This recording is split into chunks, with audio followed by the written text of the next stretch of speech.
धीरेन्द्र शास्त्री की माँ को पढ़ने का अधिकार नहीं था। जो मनुवाद में सबसे ऊपर जो बैठे हैं ब्राह्मण लोग, उनकी भी माँ बहनों को भी बदन ढकने का अधिकार नहीं था। स्वघोषित बाबा हैं, उनको लेकर के उतावलापन है। ऐसा लग रहा है कि ये भारतीय जनता पार्टी का कोई सम्मेलन हो रहा है। इसके लिए गोल्ड मेडल जीतने वाली बेटियां आज बृजभूषण ठाकुर जो उनके भाजपा के सांसद हैं, उनके खिलाफ में आज 21 दिन से धरना पर है। भारतीय जनता पार्टी का चारों चक्का पंचर हो गया है और बाबा के सहारे जितना भी हवा भरे 2024 में इनकी गाड़ी दिल्ली नहीं पहुंचनी। भारत में एक ही बाबा हुए, वो बाबा साहब अम्बेडकर हुए, जिन्होंने छुआछूत का पर्चा निकाला और सब दिन के लिए ख़त्म किया। यदि भारत में 1 करोड़ लोगों को भी नौकरी मिला होता तो उसमें 85 लाख हिंदुओं को नौकरी मिला होता। ये पर्चा तो बता ही सकते हैं निकाल करके कि बिहार को विशेष राज्य का दर्जा कम मिलेगा, बिहार को विशेष पैकेज कम मिलेगा।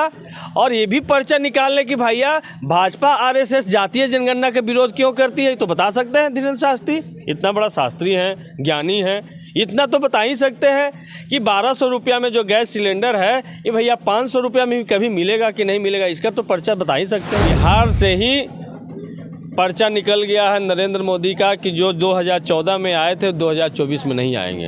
ये पर्चा धीरेन्द्र शास्त्री पढ़ के बता नहीं रहे हैं, ठीक है, हम बता रहे हैं आपको। भूषण सिंह है, उनका एक विवादित बयान आया था कि क्या हम शिलाजीत का रोटी खाते हैं, लोकसभा का चुनाव में ईवीएम पर सवाल ना उठे, इसलिए बीजेपी खुद से चुनाव हारी। अभी 380 सेक्रेटरी हैं पीएमओ कार्यालय, प्रधानमंत्री कार्यालय में, जिसमें 6 दलित हैं और 6 एसटी समाज से हैं। ओबीसी के एक भी नहीं है। क्यों नहीं है? देश के में 480 जो कॉलेजेज हैं जहां बीसी हैं, उसमें एक भी ओबीसी के नहीं हैं। पटना आए हुए हैं धीरेन्द्र शास्त्री, उन्होंने कल एक बयान जारी किया है, पूरे बिहार वासियों को पागल बोला है, उस पर क्या बोलेंगे? देखिए, सबसे पहली बात तो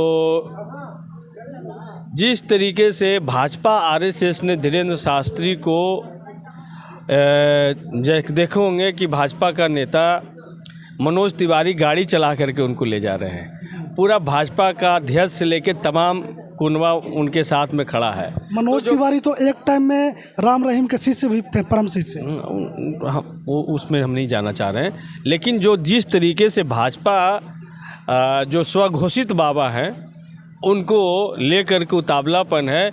ऐसा लग रहा है कि ये भारतीय जनता पार्टी का कोई सम्मेलन हो रहा है, ठीक है। तो इनके पास में अब कोई जनता जो 24 में जाना है चुनाव में इनको, तो ये जनता इनको नकार चुकी है।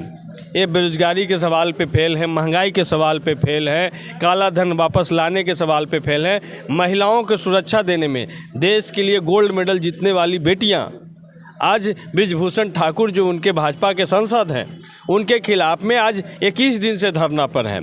पॉस्को एक्ट के तहत उन पे FIR हो गया है, लेकिन उनकी गिरफ्तारी किसी तरीके का नहीं हो रहा। तो पूरा देश ये देख रहा है। तो ये चाहते हैं कि बाबा के सहारे हवा बनाना चाहते हैं, ठीक है, 2024 का। लेकिन जब से बिहार में नीतीश कुमार जी, आदरणीय लालू प्रसाद यादव जी और तमाम महागठबंधन की सरकार बनी है, जिसमें तेजस्वी यादव जी सरकार में हैं, तो जब से ये सरकार बनी है तब से भारतीय जनता पार्टी का चारों चक्का पंचर हो गया है और बाबा के सहारे जितना भी हवा भरे 2024 में इनकी गाड़ी दिल्ली नहीं पहुंचनी है, ये स्पष्ट रूप से है। और बाकी ये पर्चा निकलवाते हैं। बाबा जो हैं, ये तो बाबा है एक्चुअली में है नहीं, गर्ग बनिया है, बाबा है नहीं। और ये स्वघोषित बाबा हैं, जैसे राम रहीम स्वघोषित थे, आसाराम बापू जैसे स्वघोषित थे, उसी तरीके से ये स्वघोषित बाबा हैं। और इनको बाबा न तो सरकार ने बनाया और नहीं तो कोई धर्मशास्त्र ने बनाया, इसलिए हम इनको स्वघोषित बाबा कहते हैं। और भारत में एक ही बाबा हुए, वो बाबा साहब अम्बेडकर हुए, जिन्होंने छुआछूत का पर्चा निकाला और सब दिन के लिए ख़त्म किया। आर्टिकल 70 ला के अस्पृश्यता का उन्मूलन कर दिया। बड़े बड़े विद्वान कहते हैं कि 500 साल में ऐसा एक महापुरुष पैदा लेता है। अच्छा, तो बाबा साहब ने जो काम किया वो सबको समान अधिकार। आज धीरेन्द्र शास्त्री की माँ को पढ़ने का अधिकार नहीं था, समझे। इस देश में तो धीरेन्द्र शास्त्री या फिर जो मनुवाद में सबसे ऊपर जो बैठे हैं ब्राह्मण लोग, उनकी भी माँ बहनों को भी बदन ढकने का अधिकार नहीं था। हम तो धन्यवाद देते हैं टीपू सुल्तान को कि 1819 में कानून बना करके माँ बहनों को बदन ढकने का अधिकार दिया।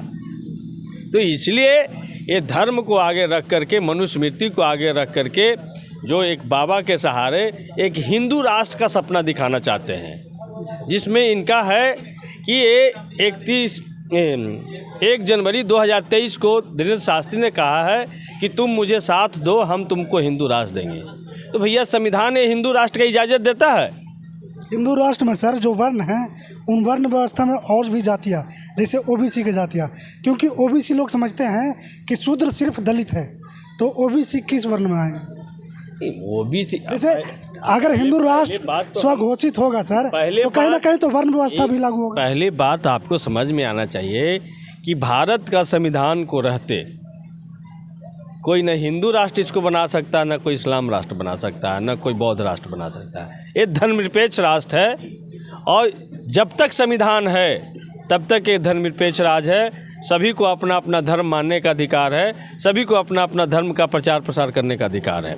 लेकिन कोई अगर एक राष्ट्र बनाने की बात कहता है तो इसका मतलब है कि उसका रिमोट कंट्रोल नागपुर में है, और वो हिंदू राष्ट्र तभी बन सकता है जब संविधान यहाँ से ख़त्म होगा, और जब संविधान ख़त्म होगा तो मनुस्मृति उनका असली संविधान होगा।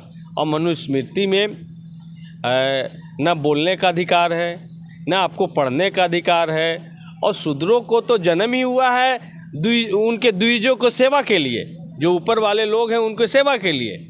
तो इसीलिए अब भारत के शूद्र समाज जो है, जो खास करके जगदेव बाबू के अनुसार 90% जो आबादी है, वो समझ चुका है कि हमको मनुस्मृति में धर्म के अनुसार हमको कोई स्थान नहीं मिलना है।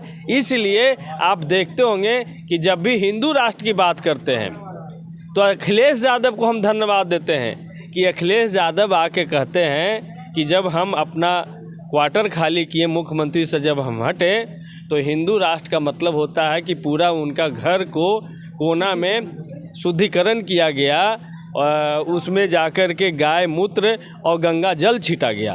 तो मतलब कि भारत के शूद्रों का अखिलेश यादव जैसा विदेश में पढ़ा हुआ, यूपी का 5 साल मुख्यमंत्री जो रहा, उसको जब क्वार्टर खाली करना होता है उनको, तो उनका गाय के मूत्र से शुद्धिकरण किया जाता है। इसका मतलब भारत के शूद्रों का गाय के मूत्र भर भी स्थान नहीं है।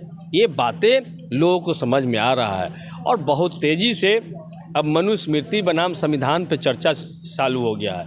हमारी पार्टी राष्ट्रीय जनता दल अंबेडकर परिचर्चा के माध्यम से अब अनुमंडल स्तरीय बिहार के 101 अनुमंडल में अम्बेडकर परिचर्चा का कार्यक्रम संपन्न हुआ है। अब बिहार के तमाम प्रखंड मुख्यालय में अम्बेडकर परिचर्चा होगा, और उसमें हमारा टॉपिक ही है संविधान बनाम मनुस्मृति, वर्ण व्यवस्था और मनुस्मृति पर बाबा साहब का विचार। क्योंकि आज पूरे दुनिया को समझ में आ गया है, और ख़ास करके भारत के तमाम लोगों को समझ में आ गया है कि जय श्री राम का जवाब जय भीम से ही दिया जा सकता है। और जिसने भीम का रास्ता अपनाया है, जिसने भीम का झंडा उठाया है, जिसके हाथ में संविधान आया है, जिसके हाथ में शिक्षा आया है, वो रामनवमी के नाम पर तलवार नहीं उठाया करते हैं, और रामनवमी के नाम पर नागपुर से भेजा हुआ झंडा नहीं उठाया करते हैं। ये समझ में आ गया। अब लोग एक प्रयास जान रहे हैं कि हिंदू मुस्लिम कह करके हमारा कितना नुकसान किया गया। जान रहे कि 110 रुपये लीटर अगर पेट्रोल हमको मिल रहा है, तो भैया हिंदू के नाम पर तो क्या आपको 10 रुपया, 15 रुपया, 20 रुपये का छूट मिलता है। तो भारत में 15% अगर मुसलमानों के अनुमानित संख्या है, तो 85% तो बाकी आप ही बचते हैं। तो भैया 85 मोटरसाइकिल में आप ठगा रहे हैं, तो 15 मोटरसाइकिल में वो ठगा रहा है। अगर नौकरी का सवाल होता तो आज नौकरी 2 करोड़ का झांसा दे करके ठगने का काम किए। यदि भारत में 1 करोड़ लोगों को भी नौकरी मिला होता तो उसमें 85 लाख हिंदुओं को नौकरी मिला होता, और 15 लाख मुस्लिम भाई अपना लेता। तो हिंदू मुस्लिम करके कितना नुकसान किया गया है, ये भारत के लोग समझ गए हैं। और पर्चा निकालते हैं। अभी शास्त्री जी जो आए हैं, धीरेन्द्र शास्त्री तो है नहीं, लेकिन अगर पर्चा निकालते हैं तो क्या पर्चा निकाल के लाएंगे कि जो सतपाल मलिक ने पुलवामा के हमले पर जो बयान दिया वो सही है या गलत है? इतना तो पर्चा ज्ञानी है, बता ही वो सकते तो हैं। बयान दे के खुद बता रहे थे कि उनका और ये CBI 7 भेज दिया था। हाँ, तो इसलिए तो पर्चा तो बता ही सकते हैं, ये पर्चा तो बता ही सकते हैं निकाल करके कि बिहार को विशेष राज्य का दर्जा कम मिलेगा, बिहार को विशेष पैकेज कम मिलेगा। और ये भी पर्चा निकालने कि भैया भाजपा RSS जातीय जनगणना का विरोध क्यों करती है, तो बता सकते हैं धीरेन्द्र शास्त्री। इतना बड़ा शास्त्री हैं, ज्ञानी हैं, इतना तो बता ही सकते हैं कि 1200 रुपया में जो गैस सिलेंडर है ये भैया 500 रुपया में कभी मिलेगा कि नहीं मिलेगा, इसका तो पर्चा बता ही सकते हैं। बता सकते हैं कि नहीं बता सकते हैं? कर्नाटक का चुनाव का परिणाम देखकर सर क्या लगता है कि हिंदू लोग भी जो हैं वो कहीं ना कहीं जागरूक हो रहे हैं, बीजेपी का जो मनसूबा है उसे समझ रहे हैं? कर्नाटक का चुनाव ने नरेंद्र मोदी के नाटक पे बैन लगा दिया कि जो देश में घूम घूम के जो नाटक दिखा रहे हैं, वो कह रहे थे कि बजरंग बली बोल करके और बटन दबाओ, ये भारत के प्रधानमंत्री बोलेगा? यही उद्धव ठाकरे हैं, बाला साहेब ठाकरे उनके पिताजी, उन्होंने धर्म के आधार पर एक बार वोट मांगा था, तो उस समय के निर्वाचन आयोग ने 6 साल के लिए उनके वोट का अधिकार को छीन लिया था।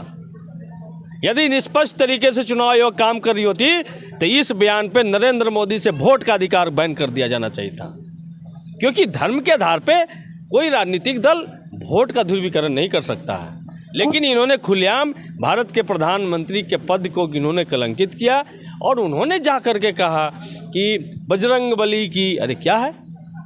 कुछ राजनीतिक विश्लेषक का कहना है सर कि कर्नाटक का चुनाव बीजेपी का ये एक षड्यंत्र है कि लोकसभा का चुनाव में EVM पे सवाल ना उठे, इसलिए बीजेपी खुद से चुनाव हारी। देखिए, जनता जब तैयार हो जाती है ना तो कोई EVM काम नहीं करता है, समझे? तो देश की जनता अब तैयार है 2024 में इस जुमलेबाजों को पलटने के लिए तैयार है। और बिहार से ही पर्चा निकल गया है नरेंद्र मोदी का कि जो 2014 में आए थे 2024 में नहीं आएंगे, यहाँ से पर्चा निकल गया है। ये पर्चा धीरेन्द्र शास्त्री पढ़ के बता नहीं रहे हैं, ठीक है, हम बता रहे हैं आपको कि पर्चा निकल गया है। इसलिए अब देश की बेटियाँ जो मोदी जी का गुणगान किया करती थी, उनका जंतर उठा के देखिए, जंतर मंतर पर रो रही हैं। पूरा देश के लोग वहाँ जा रहे हैं। क्या ये देश नहीं देख रहा है? आधी आबादी को नहीं चिंता है कि जो एक 16 साल का जो रेसलर है, पहलवान है, उसने आरोप लगाया है। सारी देश की जीतने वाली मेडल हमारी बेटियां धरना पे बैठी हैं। तो इस मुद्दे पर सर जो बृजभूषण सिंह है उनका एक विवादित बयान आया था कि क्या हम शिलाजीत का रोटी खाते हैं, इस प्रकार का बयान। उस तमाम लोग जो कुलदीप सेंगर कल्चर के लोग हैं, जो राम रहीम कल्चर के जो लोग हैं, तो उनके यहाँ से यही बयान की उम्मीद की जा सकती है। जो भारत के गृह मंत्री अमित शाह जी जिसको तड़ीपार घोषित किया गया था, इन पर भी तो महिलाओं का जासूसी कराने का आरोप है, ठीक है। तो इसलिए ये देश के लोग अब जानने लगे हैं सोशल मीडिया की ताकत, हमारे जनता ने महसूस किया है। और आने वाला दिन में सोशल मीडिया पे आप लोग इसी तरीके से मजबूती से डटे रहिए। गोदी मीडिया सोशल मीडिया के सामने में फेल हो गया है और सारे इनके राजनीतिक धुरंधर सारे लोगों ने ताकत लगाया कर्नाटक में और भाजपा का RSS का नाटक बंद कर दिया है। अब देश की बारी है और 2024 की जम के पब्लिक तैयारी कर रहे हैं कि आने दो 2024। यकीन मानिए ऐसा समय आने जा रहा है कि भाजपा RSS के लोग घूम नहीं पाएंगे पब्लिक के बीच में। ये स्थिति आने जा रहा है। जितना इन्होंने देश को नुकसान किया है, जितना GDP नीचे चला गया है, हर एक आदमी का आमदनी ख़त्म हो गया है। लेकिन इनके जो मित्र हैं अडानी अंबानी दुनिया के सबसे अमीर बन जाते हैं बहुत कम टाइम में। तो ये मतलब 2014 से पहले ये 690 नंबर पर होते हैं और 2023 आते आते दुनिया के दूसरे नंबर के अमीर बन जाते हैं। ये कौन सा चमत्कार है? धीरेन्द्र शास्त्री बताएंगे? वोट के लिए, तो वोटे के लिए ना आया नहीं, धर्म के लिए। और पहले नहीं आ सकते। रिजर्वेशन की बात हो तब, जब OBC को आबादी के अनुसार 52% आरक्षण की बात हो तब, तो ये लोग समन डालते हैं कोर्ट में, ये लोग विरोध करते हैं। अभी 380 सेक्रेटरी हैं पीएमओ कार्यालय, प्रधानमंत्री कार्यालय में, जिसमें 6 दलित हैं और 6 एसटी समाज से हैं। ओबीसी के एक भी नहीं है। क्यों नहीं है? ये सवाल तो है ना। देश के में 480 जो कॉलेजेज हैं जहां वीसी हैं, उसमें एक भी ओबीसी के नहीं हैं। तो ये स्थिति है ओबीसी के साथ में। और ओबीसी के लोग अब इतने बुद्धू नहीं रहे। क्यों नहीं समझ रहे हैं? ओबीसी के लोग बहुत तेज़ी से बाबा साहब के विचार पर आ रहे हैं, बहुत तेज़ी से गौतम बुद्ध के लाइन पर आ रहे हैं। और आपने इस बार देखा होगा ना कि इस बार कोई गांव, कोई ऐसा टोला कस्बा नहीं रहा होगा जहां से बाबा साहब का जयंती के मौके पर या उनके पखवाड़े के मौके पर प्रोटेस्ट नहीं निकला होगा या संविधान की चर्चा नहीं हुई। तो आने वाले देखिए 24 तक आते आते बाबा साहब का विचार पूरा जन जन में फैल जाएगा। इन लोगों ने साजिश के तहत बाबा साहब को 6 दिसंबर 1956 के मरने के बाद इनको ख़त्म कर दिए थे बाबा साहब को। 34 साल लगा बाबा साहब को भारत रत्न देने में। अरे भारत रत्न अपना पास रखो। बाबा साहब तो ऐसे रत्न है कि पूरे यूनिवर्स में भी कोई रत्न अगर खोजा जाएगा तो उस महामानव का नाम बाबा साहब होगा। ठीक है। एक आखिरी सवाल रहेगा मेरा सर कि सत्यपाल मलिक, ये वर्तमान के राष्ट्रपति जो द्रौपदी मुर्मू हैं, उनके पे एक आरोप लगाए हैं कि उनका किसी से मिलना होता है ना, तो उसके लिए भी पीएमओ, प्राइम मिनिस्टर ऑफिस से पास होता है कि वो किससे मिलेंगे। इस पे क्या कहेंगे? सत्यपाल मलिक आज भी भाजपा के नेता हैं, नरेंद्र मोदी जी के दोस्त हैं, डोभाल साहब जो उनके खास हैं उनके दोस्त हैं। तो सत्यपाल मलिक ने इतना बड़ा बयान दिया तो इस पे तो भाजपा को सफाई देना चाहिए। अमित शाह प्रधानमंत्री को सफाई देना चाहिए कि सत्यपाल मलिक गलत बोल रहे हैं। इतना भी बोलने की हिम्मत किसी भाजपा के नेताओं में नहीं हुआ। तो मान लीजिए कि सत्यपाल मलिक सही कह रहे हैं। और रही बात हमारी महामहिम राष्ट्रपति द्रौपदी मुर्मू साहब को आदिवासी का टैग लगा करके बनाया गया, लेकिन एक बात आप देखे होंगे कि राष्ट्रपति भवन में घुसने से पहले उनका शुद्धिकरण किया गया। तो भाई जब आप राष्ट्रपति को शुद्धिकरण कर सकते हैं तो वही वाला मंत्र पूरे भारत के एससी एसटी ओबीसी के लिए काहे नहीं पढ़ देते? सब शुद्ध हो जाएगा एक ही बार में। छुआछूत जड़े से खत्म हो। सब पर पानी छीट दीजिए पढ़ के मंत्र, सब शुद्ध हो जाएगा। तो ये सब नाटक करने वाले लोग हैं और जिसको कर्नाटक ने जवाब दे दिया है। हमसे बात करने के लिए धन्यवाद सर। आपका क्या राय है कमेंट बॉक्स में बताएं। धन्यवाद।